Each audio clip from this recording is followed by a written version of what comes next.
Okay, try again. Take two.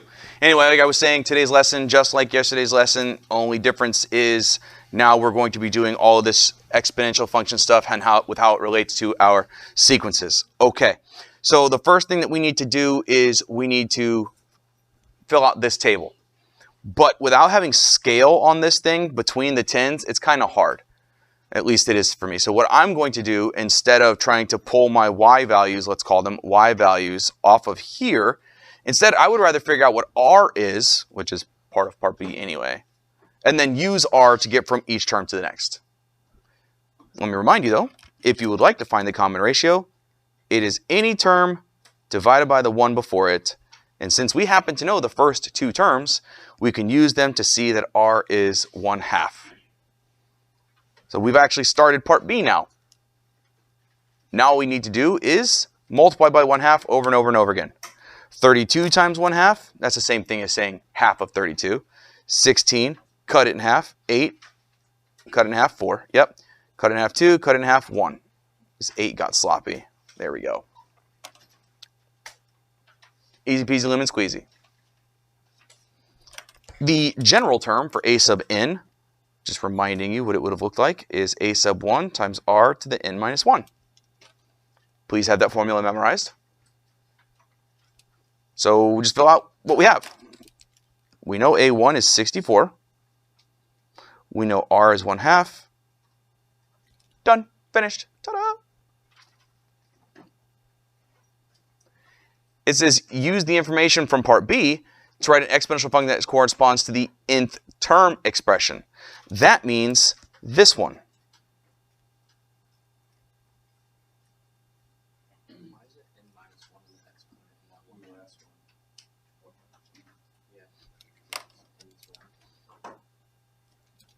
Sorry.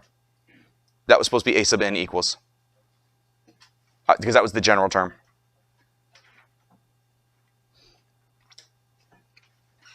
When you're writing these ones with function notation, essentially you want to start at what they're calling, again, I don't want to call it this, I'm going to be careful with my words here. This is the term before the first term, if you want to call it that.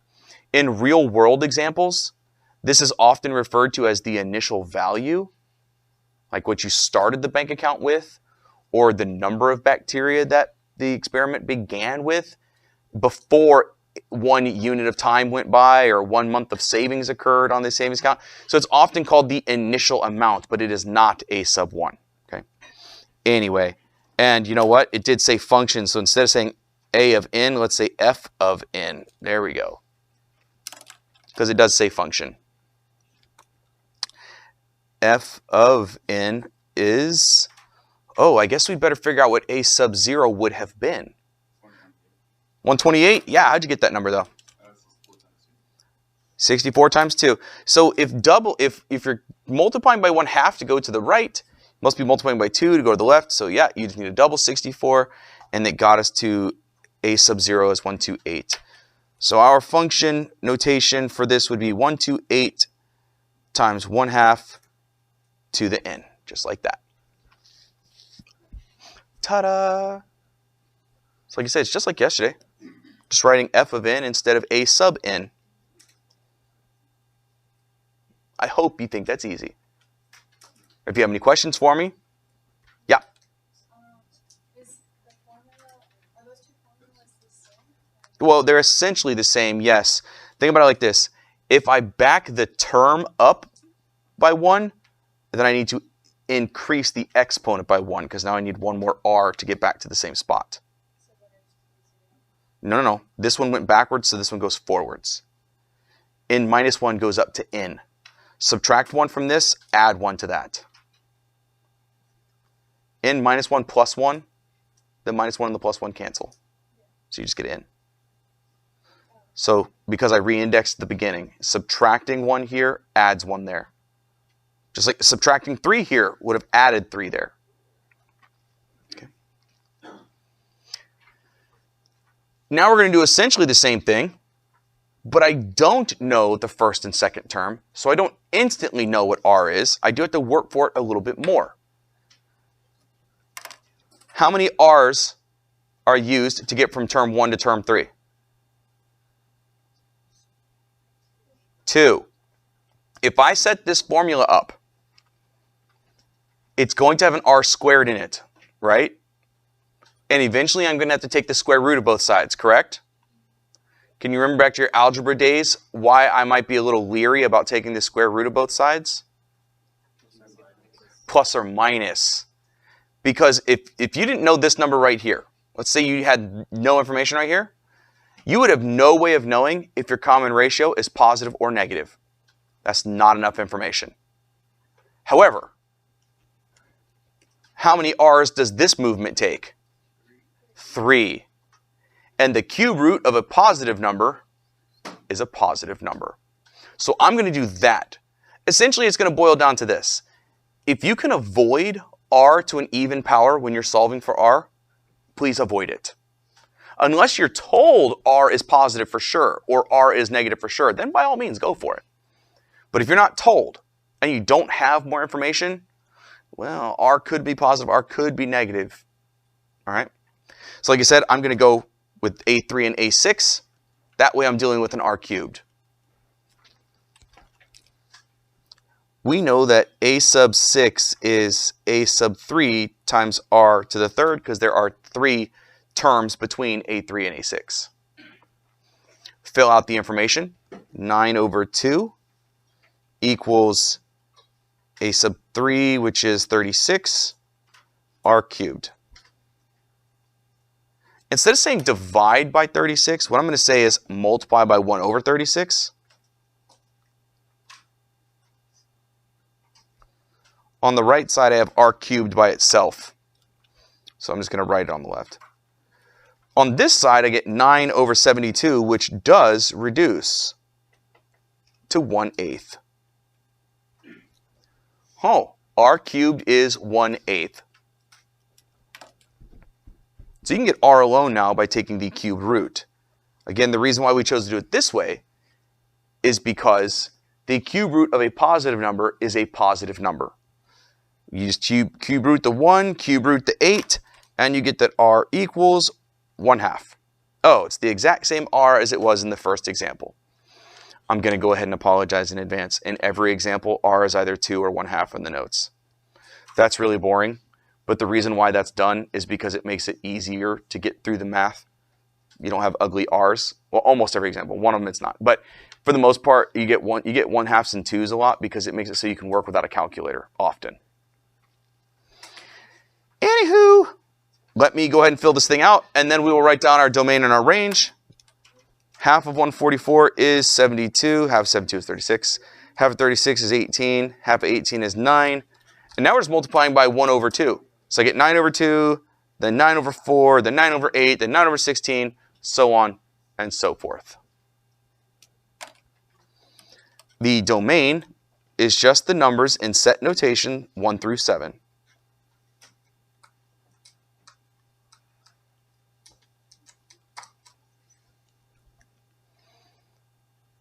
Whereas the range is just these 7 numbers that are written across the bottom.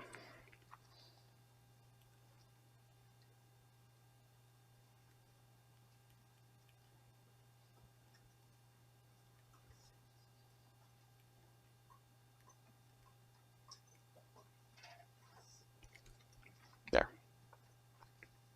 The real work was right here. And talking about avoiding r to even powers when you can.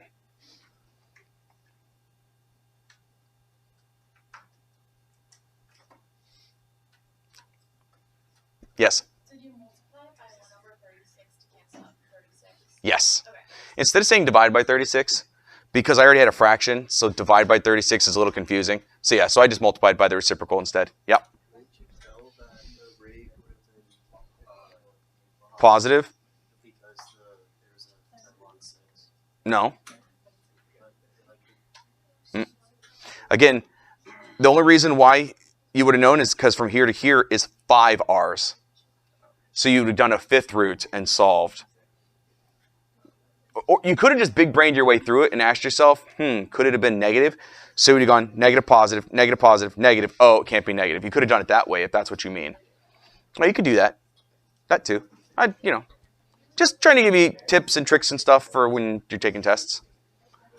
Write an exponential function whose domain is all real numbers that will contain the function of this thing. Show your steps for writing the function. What they mean by that is solving for a sub 0. Now earlier, I believe it was Hunter. Hunter, you're the one that said 128, right? Yeah, so earlier he just said, hey, I'm just going to double it. This time I'm going to show that work because it does say to show the steps for writing the function. Because remember, when you're doing free response questions, you get graded for your work. So how would we do that? How would we get a sub 0? Well, a sub 1 is directly after a 0. So it would be a 0 times r. This is us showing our work. We know a1 is 144. And we know that r is 1/2.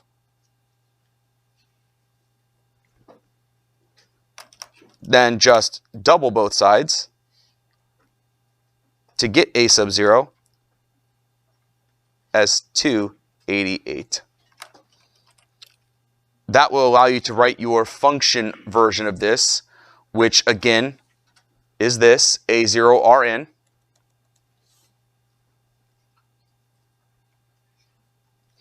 To 88, 1/2 to the n. Ta-da.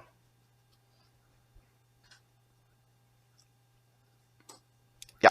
Could you also write it 1/2 n plus 288? Not plus, no. It has to be times. Because it's geometric. So geometric is only through addition, or geometric is only through multiplication only. Yes?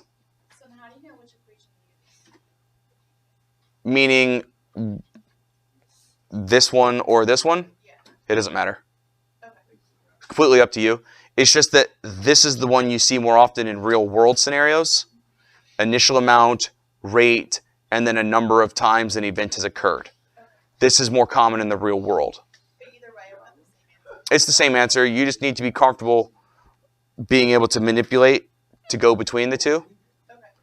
And actually, what was interesting, was it this question? Oh, it was this one. Earlier, Barry asked, so it's not a video, so I might as well say it. Hunter just told me, oh, multiply by 2. Barry said if I wanted to know a sub 0, could I just plug 0 into this? I said, absolutely. Because 1/2 to the -1 is 2. So you would have gotten 64 times 2. So as long as you're comfortable moving between the two forms, like say you have this on your scrap or whatever, but the answer is this, you just need to be comfortable moving between the two. Okay. As long as you're cool with that, then you're good to go. And we will have a lesson, this unit actually, where we get used to manipulating exponential functions so that they look different, but they're the same function. That's later. I don't know how later, I just know it's in here somewhere. Next. All right, let's do it again. All these words up here are just explaining that you can reindex to this format with an A0 R to the N, or you can use this setup where as long as you know how many spaces there are between your two terms, then you're good to go there. So rather than try to read through all the symbols and be confused by them, just know that you can reindex. This. You could go from A1 to A0 format simply by adjusting the exponent. Or this, instead of having it start at the first term, I'm going to have it start at the third because I know that gets me 3 ratios away from the 6th. So that's just, so stuff we've already done. But this up here is just explaining that you're allowed to do that. Boop. All right, we have a sequence, 3, 6, 12, 24, 48, 96. Let's fill this out. 3, 6, 12, 24, 48, 96. The subscript notation would just be a sub 1, a sub 2, all the way out through a sub 6.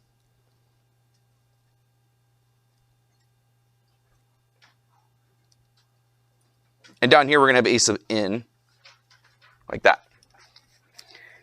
The function notation, instead of saying a sub 1, we have f of 1. So instead of saying a sub 2, have f of 2. It really doesn't mean much more.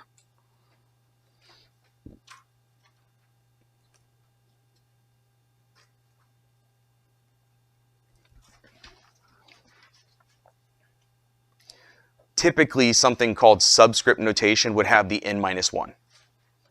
Typically something with function notation would just have the n.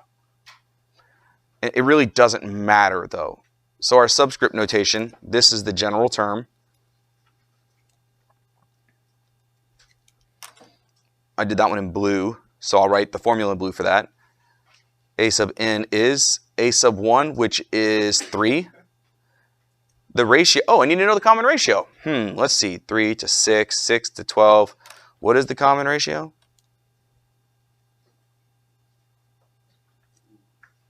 Thank goodness Gavin's here. 2, R equals 2. Good job, Gavin. Put a 2 here and you have an n minus 1. But the function notation one, which I did in purple, so I'll write it in purple, doesn't start at a sub 1. It starts at quote unquote a sub 0. So what would the term before the first term have been? If I'm multiplying by 2 to get from 3 to 6, 1.5, let's write it as, you're not wrong to say 1.5, I want to write it as a fraction. Let's say 3 over 2.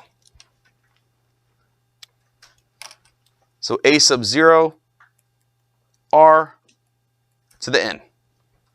Ta-da! Done. That's it. Nothing special here. These are the exact same equation.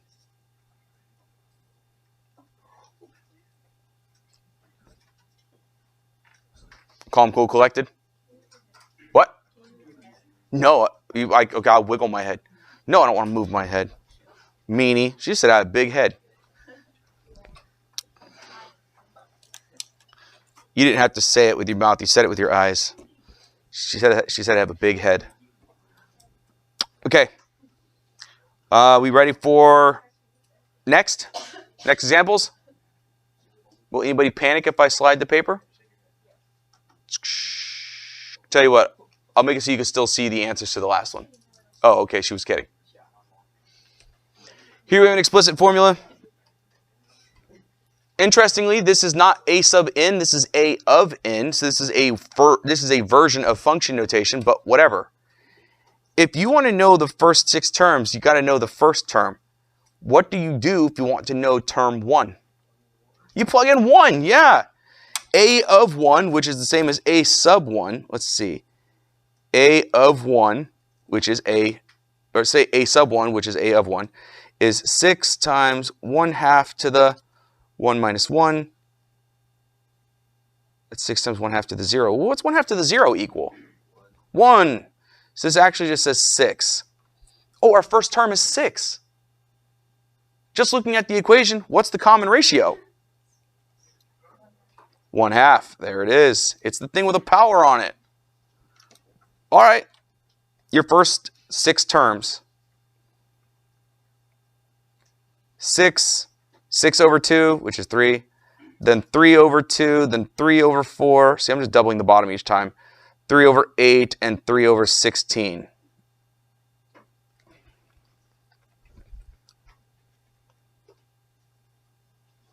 Just multiply by 1 over 2, which doubles the bottom. Finding a sub 0 then, when it says support the work, that means with knowing that if you want to get to A1 from A0, you had to have multiplied by R. Oh, and we know A1 and we know R. A1 is 6, and R is 1/2. Cancel 1/2 by multiplying by 2. A sub 0 is 12. Then the exponential form of this would be f of n equals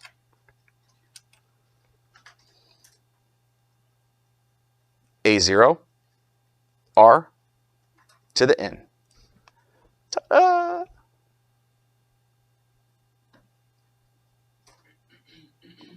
It's actually quite boring because it's exactly the same stuff we did yesterday. What's he taking a picture of? The what? The screen? Why? You can't read it? Oh. Are there any questions about it? Extremely straight. Oh, yeah. Above it was called junction notation, but right here it's called exponential form. exponential form, well, exponential function form. You'll never be asked, what form is this? And then you have to say its name. Don't worry about that. Okay?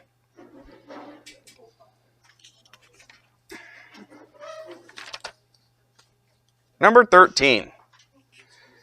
Tim released a helium-filled balloon that rose 200 feet in the first minute. In each succeeding minute, the balloon rises only 50% as far as it rose in the previous minute. So it says in the first minute it rose 200. So is 200 A0 or A1? A1, I agree. And if it's rising each successive minute 50%, what is R? 0.5, which is 1/2. Now, Gavin, you were about to say 3/2, which is 1.5. What you were thinking of was the total distance that it's reached after each minute. No, well, what Gavin sounded like he was, because I heard him say the word 3. Because I heard you say that, right? He was going to say 3/2. So I know what he was thinking. He was thinking it went up another 50% past what it did last time. Yeah, but it's not another 50%. It's 50% of what it did last minute. Okay? The height is continuing to increase, but the rate at which it's increasing is decreasing. So that curve is concave. Is it concave down, though? The curve is concave down, yes. It'll look like this. Increasing but concave down. Yep. Good for you. That's good review. All right. It says, write a general formula, A of n, that gives the number of feet risen during the nth minute of the balloon. Okay. And it doesn't say what format to use. So since I have A1, I'm just going to use the A sub 1 format. A sub n is A1 times R to the n minus 1. And there it is. This will tell me how many feet it rises in each minute.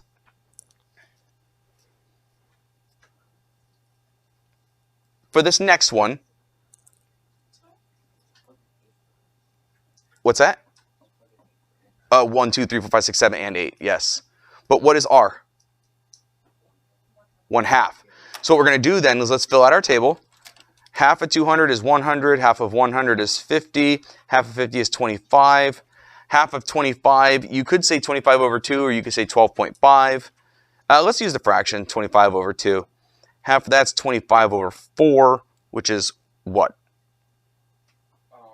6.25. Then you got 25/8. Then you got 25/16. Now, just a second ago, Max, you said just plug in 8, right? But if you just plug in 8, that doesn't tell you the height. If you just plug in 8, that tells you how far it rose in the 8th minute. So if I want to know the total height after 8 minutes, what do I need to do? Add them all up.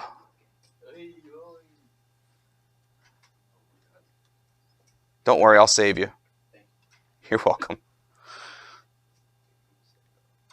The height is 398.4375 feet. But you know,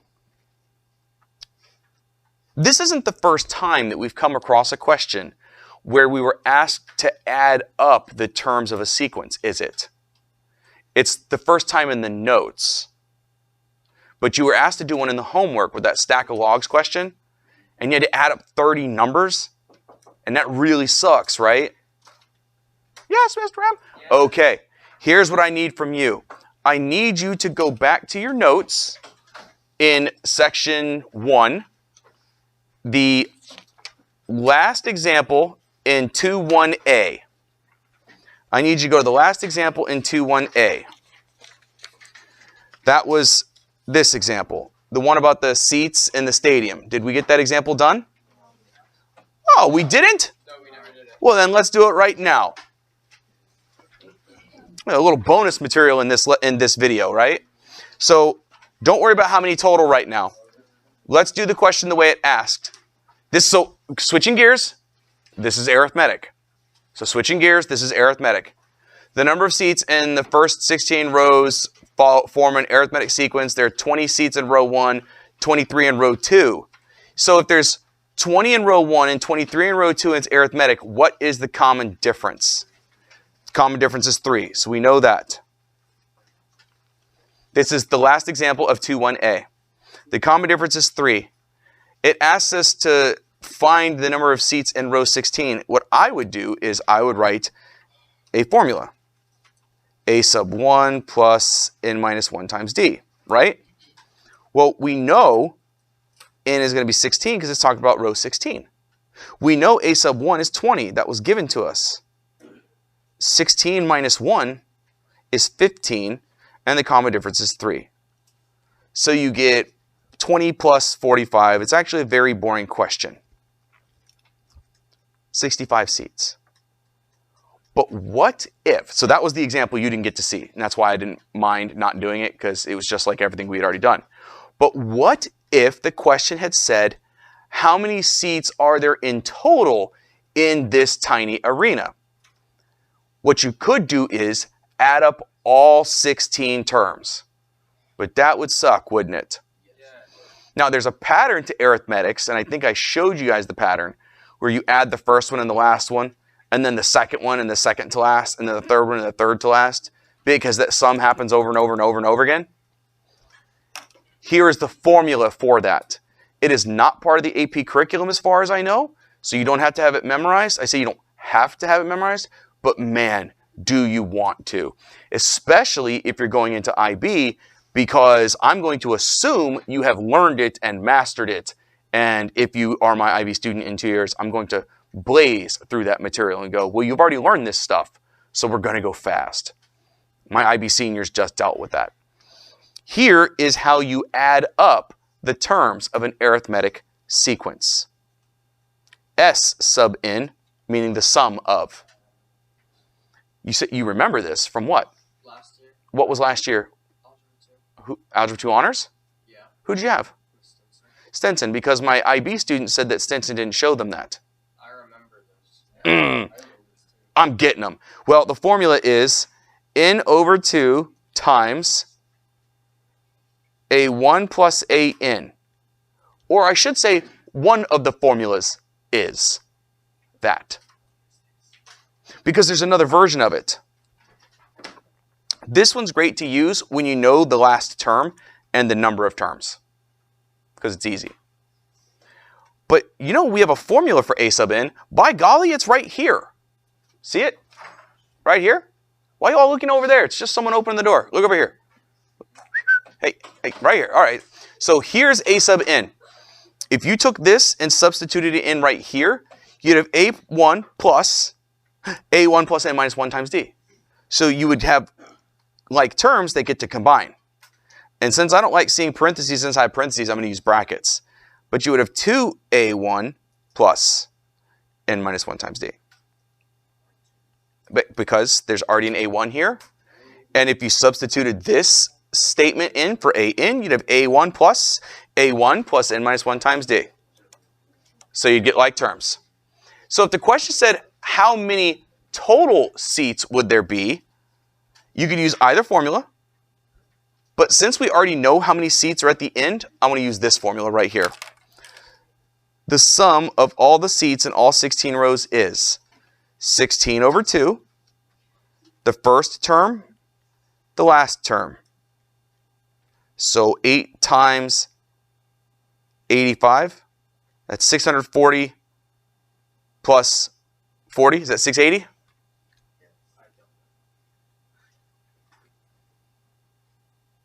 Yeah, 8 times 80 is 640, and 8 times 5 is 40. 640 and 40 makes 680. Ta-da! There it is. So if there's a formula for adding up the terms of an arithmetic sequence, there has to be one for adding up the terms of a geometric sequence. There darn sure is. And we could have used that formula right here. Here is that formula.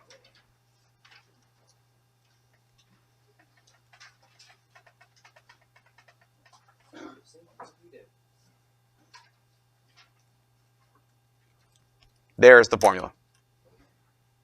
So you could use a calculator for that.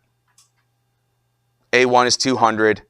1 minus, we said R was 1/2, so this is 1/2 to the 8th, which is 1 over 256, divided by 1 minus 1/8. And you'd use a calculator, and this is what you would get. Again, it's the kind of thing that you want to know, but it's not part of AP curriculum, AP Precalculus. But it is part of IB curriculum, your IB teachers, what teacher, me, and if you happen to do the other easier IB math class, either way, we will both assume that you have learned this before. And lastly, oh, you know what? Where's my graphing calculator? I was going to prove that it works. Ah, screw it. We use the graphing calculator for the next one. Big Tech Electronics advertises a monthly payment plan for the purchase of the best-selling tablet. They used to call this layaway. Buyers pay $50 at the end of the first month, $55 at the end of the second month, $60.50 at the end of the third month, and so on for 1 year. We're asked what the payments will be at the 4th, 6th, and 10th months. Well, here's the thing. Let's see if it's arithmetic or geometric. Let's find out. A sub 1, because it does say after the first month, is 50. A sub 2 is 55. A sub 3 is $60.50. If it were arithmetic, there would be a common difference. To get from 50 to 55 is plus 5. To get from 55 to 60.5 is not plus 5. Therefore, it is not arithmetic. Your only other option is geometric. So, track down the common ratio. Any term divided by the one before it.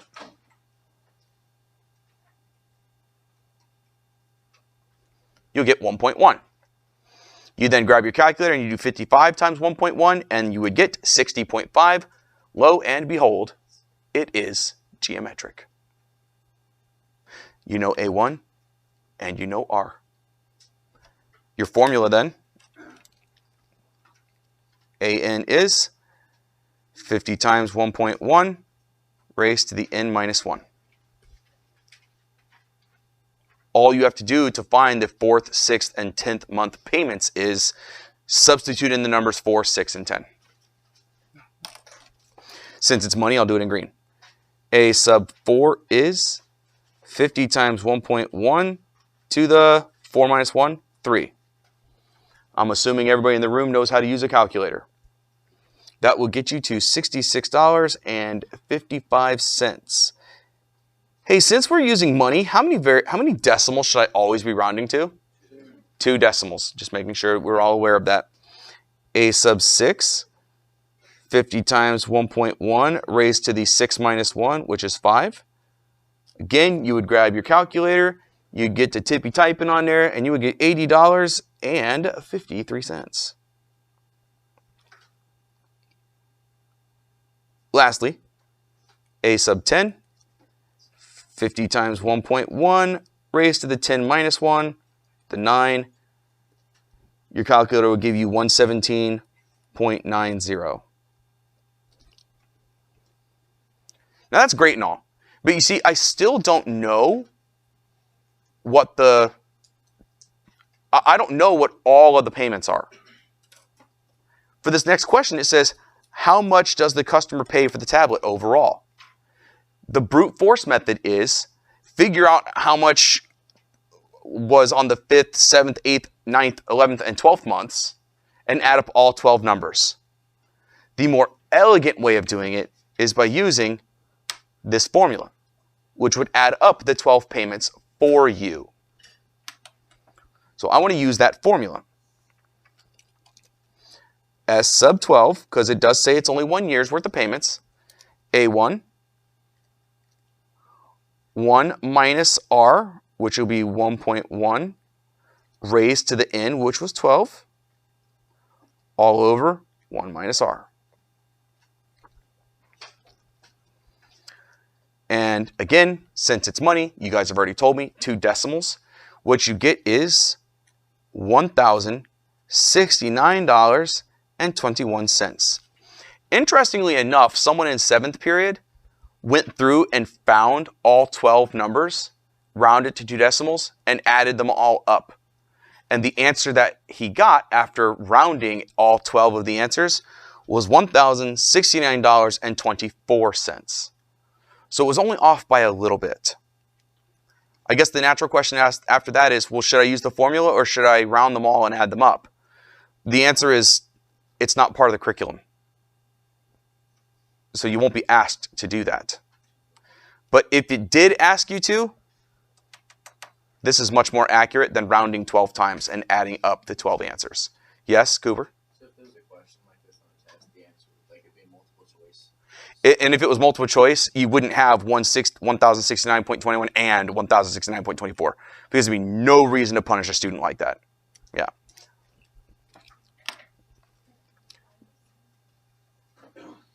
Write a general formula for the scenario as a geometric sequence and as an exponential function. Well, the geometric sequence one is easy. That one's easy peasy. It's right there, isn't it? It's right there. So there's the general formula for the scenario as a geometric sequence. I'm not going to rewrite that one. But as an exponential function, we want to be able to reindex this, right? So we would want to know what A0 is. Again, A1 is what you get when you do A0 times R.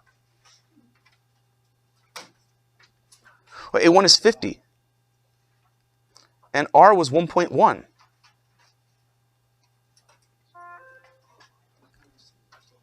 All you need to do to get A0 alone is divide by 1.1.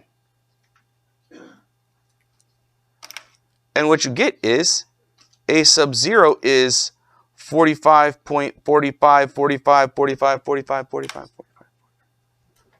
Where's my graphing calculator? Is it right here? It's right here. Ready? 50 divided by 1.1 is? Now we have an option. We could round this to 2 decimals because it's money. Or we can get an exact answer as a fraction. And if the calculator has the capability of turning it to a fraction, here's how you do that. By the way, all repeating decimals can be turned into fractions. Here's how you do this on this calculator. You press the math button, boink, and it's the very first option. You hit enter, enter one more time, and it will say 500 over 11. Yes? Are all repeating decimals able to be written as a fraction? Yeah, that's what I just said. All repeating decimals can be written as a fraction. 500 over 11. So if you wanted to, we could write this formula as 500 over 11 times 1.1 to the n. Or instead of saying 500 over 11, we could have made it money and said 45.45. It doesn't really matter. I didn't do the geometric sequence one again because it's right there. I just didn't feel like rewriting it. And the very last question, an understanding style question. In this question, what does the ratio represent? What about interest?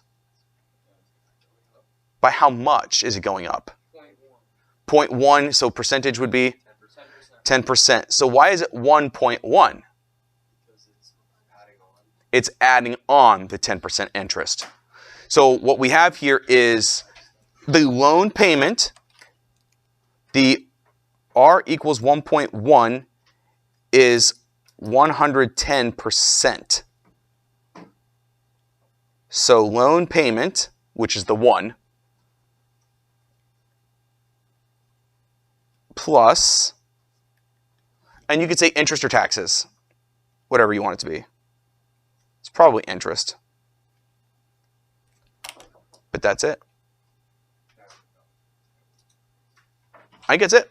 Not too bad, right, guys? Anyway, fun. Thank you, folks.